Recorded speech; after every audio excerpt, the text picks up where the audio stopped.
One night in March of 2016, two friends sat on a couch in Lunel, France, watching a true crime show on TV. And the episode really hit close to home, literally, because it was about a missing person who had vanished just miles away from where they lived. And so they're watching this show, and then all of a sudden, in the middle of it, one of the friends suddenly stood up and began pacing around the room, muttering to themselves. And when the other friend, who was still sitting on the couch watching this, asked them what was wrong, they were not ready for the answer. But before we get into today's story, if you're a fan of the strange, dark, and mysterious delivered in story format, then you've come to the right place because that's all we do, and we upload 2, 3, even 4 times every week. So if that's of interest to you, please offer the like button a really nice, really expensive steak dinner. But make sure you first significantly dull their steak knife. Also, please subscribe to our channel and turn on all notifications so you don't miss any of our weekly uploads. Okay, let's get into today's story.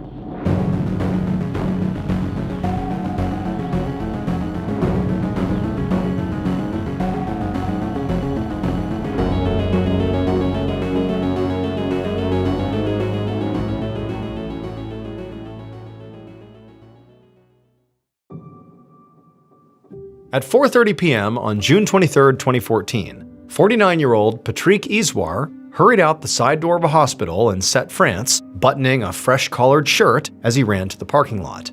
He climbed onto a scooter and then quickly checked his watch, and then he lifted the kickstand and sped off into traffic, ignoring honks from all the other drivers as he swerved between the cars. Patrick did not care who he was annoying right now, because he was running late for a date, and then right after the date, he had to rush over to his daughter's dance recital. And he desperately wanted to make sure he made both of these events, because they were some of the only things he'd had to look forward to in ages. So things in Patrick's life had not been good for a really long time. 8 years earlier, he had slipped into a rut of serious binge drinking and gambling. And one day, when he was drunk, he had actually struck his wife. Following that, his wife had divorced him, and he'd lost custody of his daughter, Alabama, who was now 12 years old. After that, Patrick's life really did not get any better. He had moved in with his elderly mother, and his drinking had only gotten worse, and his gambling continued to the point where he basically gambled away most of what he made by working as a hospital janitor. And then after that, he'd gotten involved with a married coworker, and then when her husband found out about this affair, she died of an apparent suicide. Her death had been 5 years earlier, and it had been so traumatic that Patrick had barely dated since. He had just about resigned himself to a life of bachelorhood, when actually a few weeks earlier, he had gotten a call from the woman he was now going to meet, Audrey Levay. But Patrick was now running so late for his date that he worried Audrey might not wait around for him.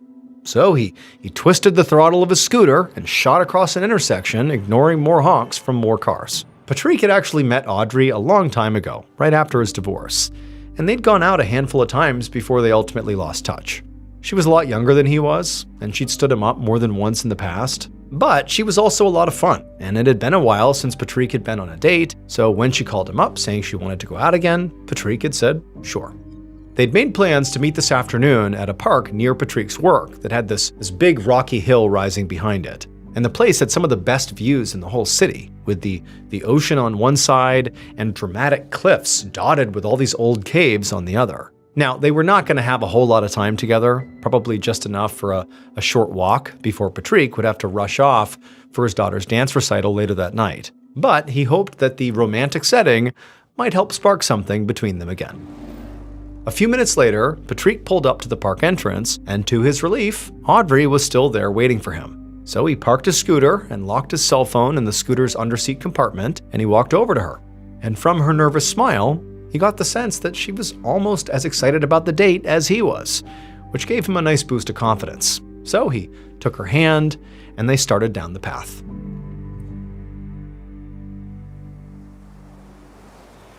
Around 8 a.m. the next morning, 10 miles up the coastline from where Patrick and Audrey had been walking at that park, Patrick's older brother, Mark Isouard, stood on the deck of his boat, pulling a big oyster trap out of the water.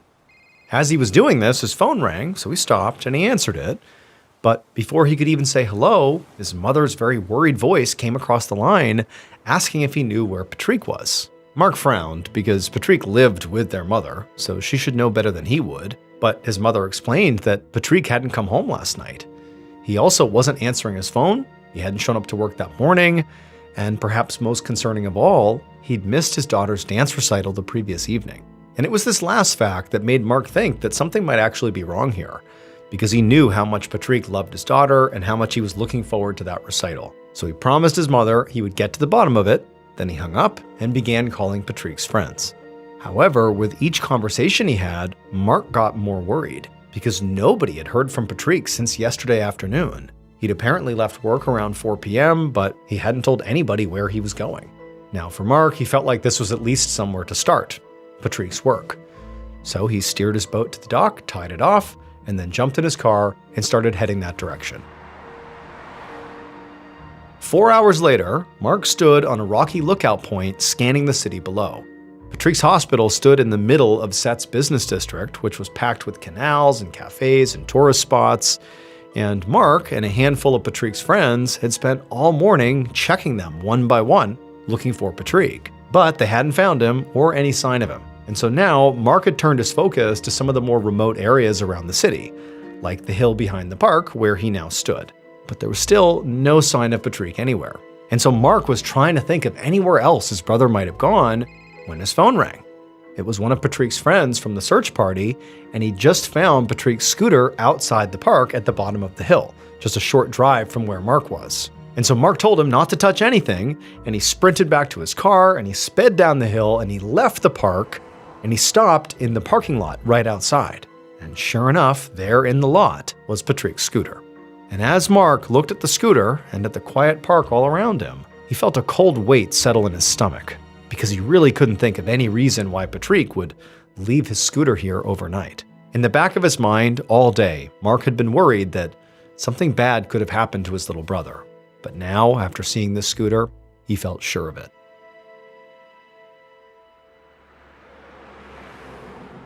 Almost 2 weeks later, at 8 a.m. on July 5th, 2014, Detective Boris Ferrier took the exit ramp toward the French town of Set.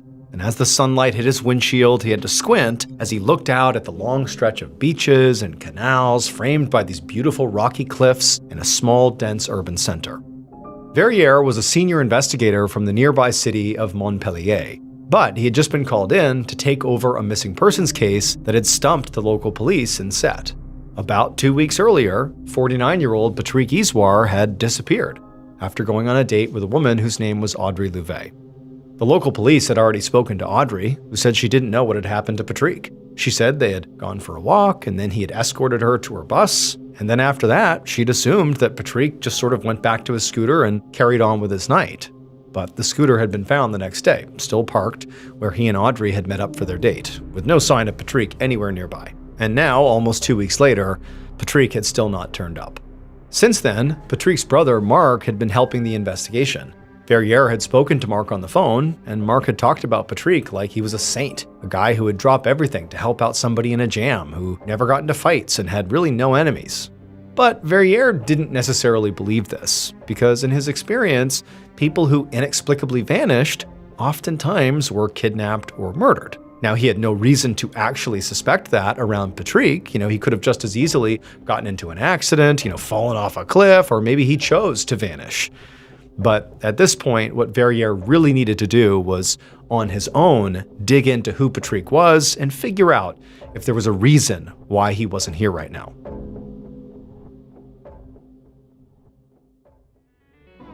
Do you want a treat that's both refreshing and indulgent? Well, My Mochi ice cream is creamy, premium ice cream wrapped in sweet, chewy dough that is absolutely satisfying and joyfully chill. My Mochi comes in delicious flavors like strawberry, mango, and cookies and cream. The strawberry is made with real fruit and tastes like biting into the perfect strawberry at peak summer. It's the perfect balance of chewy and creamy and fruity and cozy. But my favorite flavor is for sure cookies and cream. It's dreamy, creamy, and the cookie bits keep it fun. I take them out of the freezer and I let them soften up just a little bit, and then I can't stop eating them. My Mochi is also gluten-free and only around 70 calories per piece. It comes in a box with 6 individual snacks, which makes it really easy to share. That is, if you want to.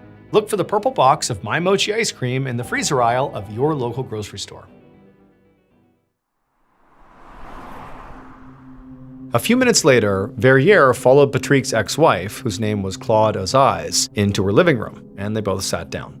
Verrier switched on his recording device, and he asked Claude where she was on the day Patrick went missing. Claude said it was just an ordinary Monday for her, and that after work she had picked up their daughter, Alabama, from school and driven her to her dance recital. She had expected to meet Patrick there at the recital, and it really surprised her when he didn't show up, because even though Patrick had plenty of flaws, he was a good dad. And at that, Verrier sort of leaned forward, because Patrick's flaws were actually what he wanted to know about. Now, he didn't think Claude was guilty of anything here, since she had a pretty strong alibi and didn't really stand to benefit from Patrick's disappearance. But he hoped she could maybe tell him about any old habits or current habits that could have gotten Patrick into trouble. And so when he asked her about this, Claude hesitated before saying she really didn't want to badmouth Patrick. But he drank and gambled a lot more than he should.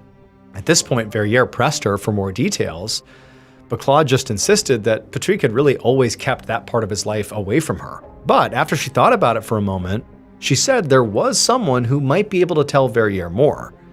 And then she called their 12-year-old daughter, Alabama, into the room. Alabama appeared very visibly nervous and shaken up by everything going on with her dad, but her mother, Claude, took her hand and encouraged her to share her story. And slowly, the girl began to speak. She said that about a week before her dad disappeared, he'd brought her along on a very strange errand.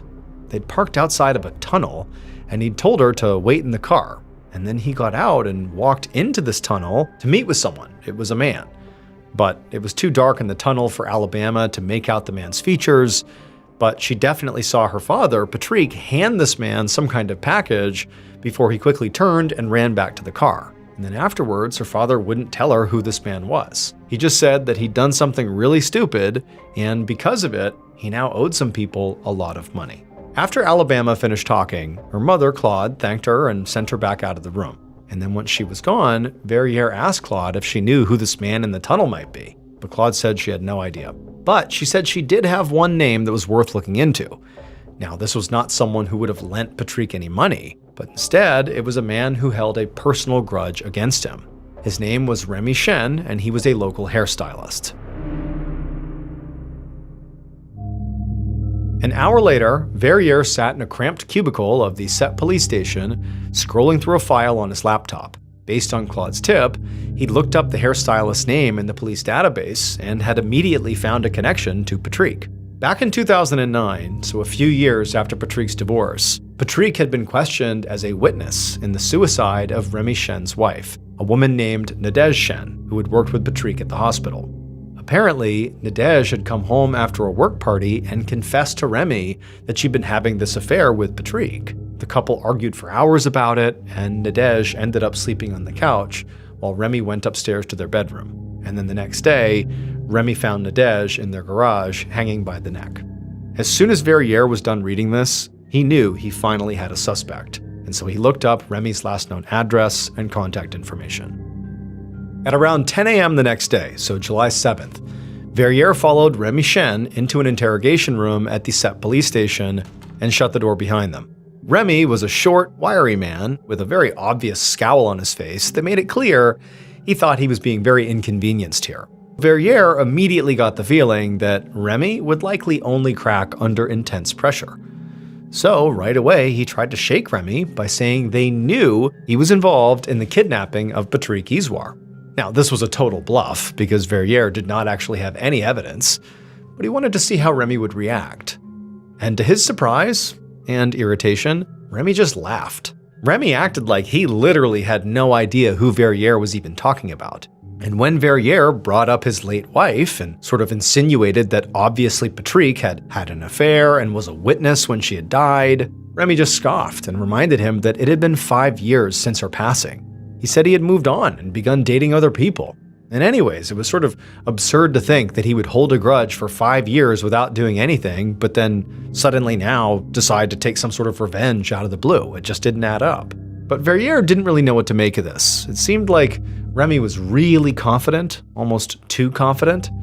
And so he pivoted and just asked Remy where he was on June 23rd, the day Patrick went missing. And after thinking for a moment, Remy just said that he had spent the whole afternoon alone cleaning out a storage unit that he had rented. This was obviously not a great alibi at all, but at this point Verrier had no choice but to let Remy go.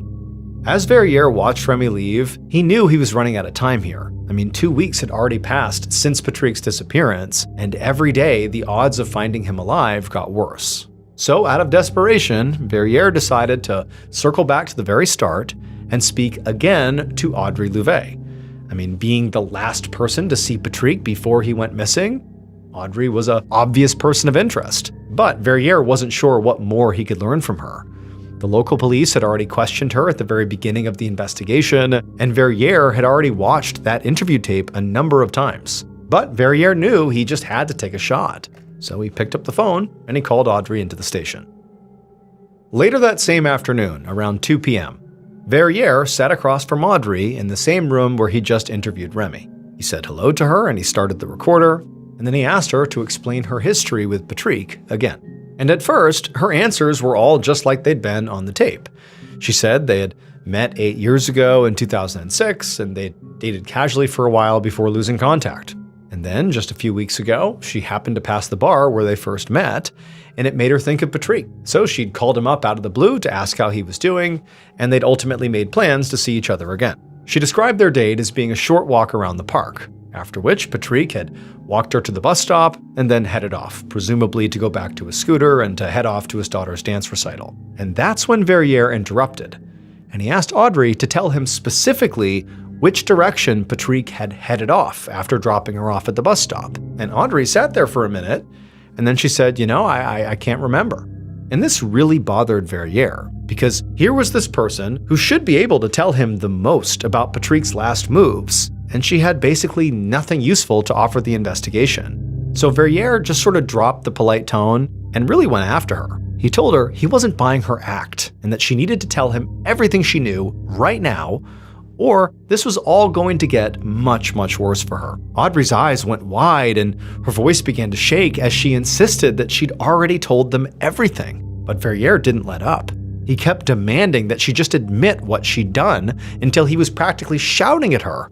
And Audrey was in tears, and she was repeating over and over that Patrick had been fine when she left him. She just didn't remember all the details. And finally, Verrier backed off. He'd run countless interrogations throughout his career, and his gut was starting to tell him that Audrey's fragility was not really an act here. He'd pushed her as hard as he could, and he had to admit that maybe she was just telling the truth. A little while later, after Audrey was gone, Verrier sat alone inside the interrogation room thinking about the case. He hadn't managed to rule out any suspects yet, and he still had no idea who that mysterious man in the tunnel might be. And on top of all that, there was still the possibility that no crime had been committed here, since they had no body. Who knows what really happened to Patrick at this point? And Verrier knew that there were just too many unknowns. And Verrier knew that if the case was ever going to gain real traction, they needed to find Patrick, dead or alive.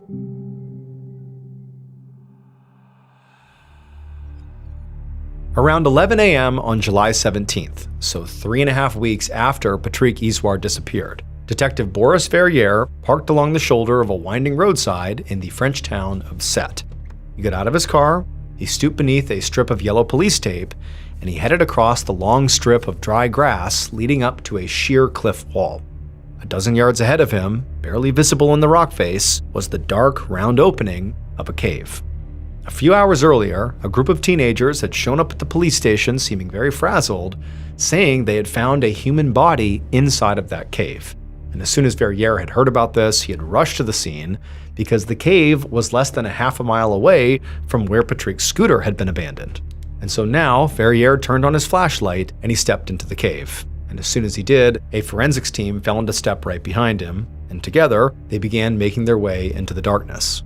Thanks to his flashlight, Verrier could see that the walls were covered in graffiti and that there were empty bottles and other garbage everywhere, so it seemed like this was probably a popular party spot for young people. As they moved deeper, the cave split off into a maze of all these different narrow tunnels, and just as Verrier was about to direct his team to spread out and begin searching all of them, he passed by one of these tunnels that absolutely reeked. And so Verrier stopped what he was doing and just aimed his flashlight down this particular tunnel. And he saw there was a shallow pit dug into the floor. and lying at the bottom of this pit was what looked like a ragged lump of black fabric, until Verrier stepped closer. The smell was overpowering now, and Verrier knew he was standing over the charred remains of a human body. Verrier bent down to examine it, and he saw right away there was what appeared to be a bullet hole in the skull and a bullet hole to the torso. And those details, one to the head, one to the stomach, and then, the body being burnt afterwards, likely to get rid of evidence, felt very familiar to Verrier. It felt like this could have been a mob hit.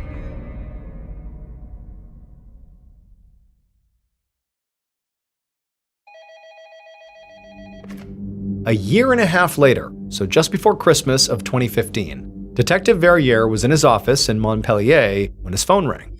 It was Patrick's older brother, Marc, calling to ask for updates on his brother's case, again. And Verrier sighed because the truth was, he had nothing new to report. The body in the cave had been confirmed to be Patrick, and so Verrier had hoped that discovery would lead to all these new leads. But after scouring the cave for clues and testing the cigarettes from the scene for DNA and speaking to the teenagers who reported the body, the case just hit a dead end. Now, the mob-like execution style did line up with a theory that Verrier had that, maybe Patrick had been killed over a gambling debt, by the mob basically, or someone who was affiliated with, organized crime. But Verrier had never been able to actually uncover any trace of Patrick having any sort of debt that would get him killed. Also, he still had not been able to identify that mysterious man in the tunnel that Patrick's daughter had mentioned. And so that left Remy and also Audrey as his only suspects. And Verrier had placed both of them under surveillance, but so far, neither of them had done anything suspicious. So the investigation was now stuck, and Verrier understood that Patrick's family was really out of patience here. So he was not surprised that when he admitted he still was not ready to make an arrest, Marc snapped. He told Verrier that if the police weren't capable of solving this, he was going to take matters into his own hands. 3 months later, on a night in March of 2016, Detective Verrier sat down on his couch in his living room to watch something that he'd been warned was coming. Marc had convinced the producers of a national true crime TV show to do an episode on his brother's case, and the episode was airing tonight. And as the show started, Verrier felt a knot of anxiety, because Marc knew details about the investigation that were not meant for the public, and if he shared them on this show, it could seriously compromise the case. But obviously, Verrier was also just curious to see how the episode had turned out, and part of him hoped that maybe renewed public attention might actually help the case. And as Verrier watched the show, he was relieved to see that Marc wasn't there to talk about case specifics. He was there to talk about Patrick. Marc described his brother as this hardworking father who never seemed to catch a break in life, and who at the very least deserved justice. And at the end, he put out a simple plea for anyone with information to please come forward. When the show ended, Verrier did not really feel worried anymore that anything that had been revealed on the show was sensitive or that it could negatively impact the actual investigation. But he also knew that, the impact the show was going to have was probably going to be pretty small. Like, he didn't expect anything to come of this plea for help from the public. However, he would be wrong, because the next morning, Verrier's phone would ring.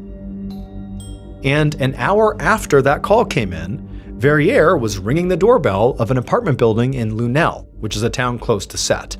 A woman would answer the door, and when Verrier flashed his badge, she invited him inside. The woman, whose name was Sophie, had reached out to the police after watching Marc's interview on TV, saying she did have information about Patrick's case. And so Verrier followed her into her kitchen, and he sat down across the table from her, and he turned on his recorder, and he told her to just start from the beginning. And the moment the story began to spill out, Verrier knew he'd solved the case. Based on the evidence collected at the crime scene and witness testimony, the following is a reconstruction of what police believe happened to Patrick Isouard on the afternoon of Monday, June 23, 2014.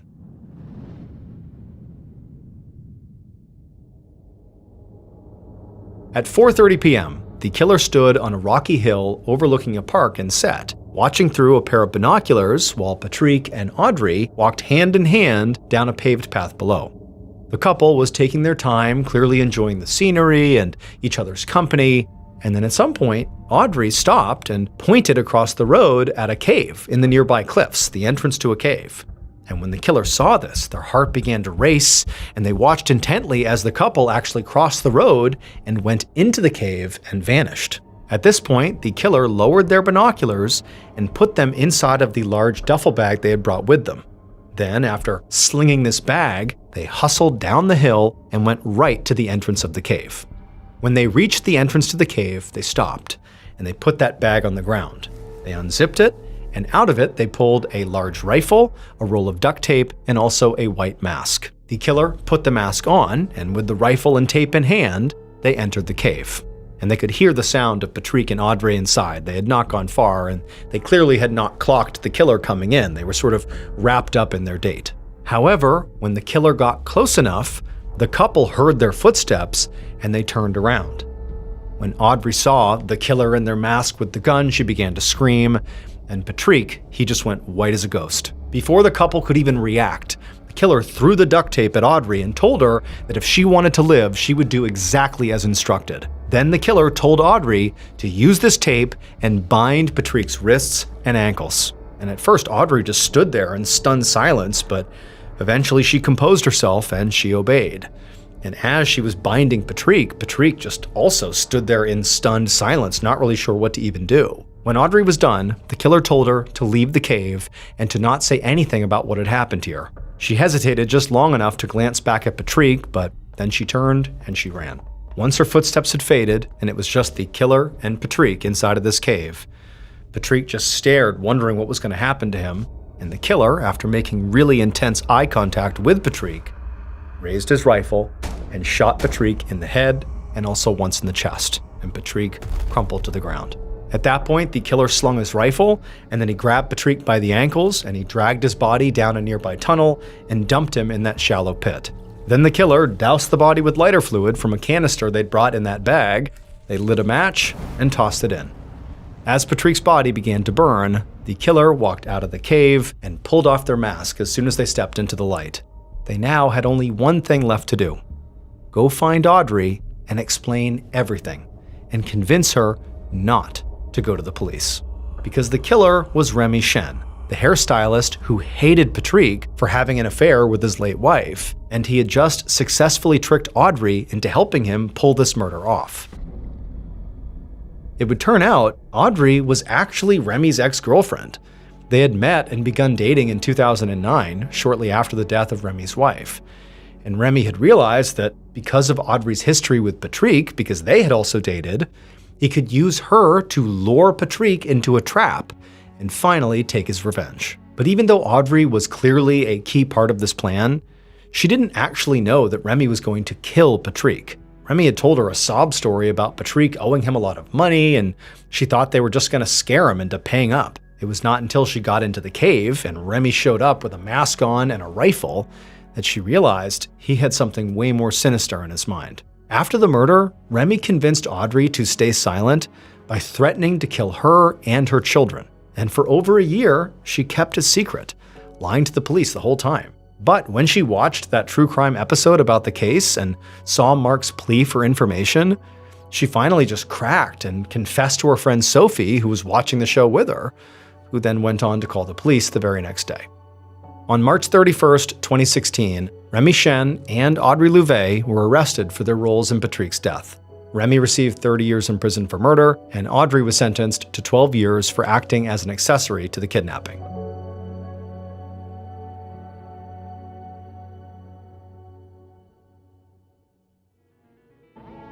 Thank you so much for watching. Let me know what you thought of today's episode in the comments.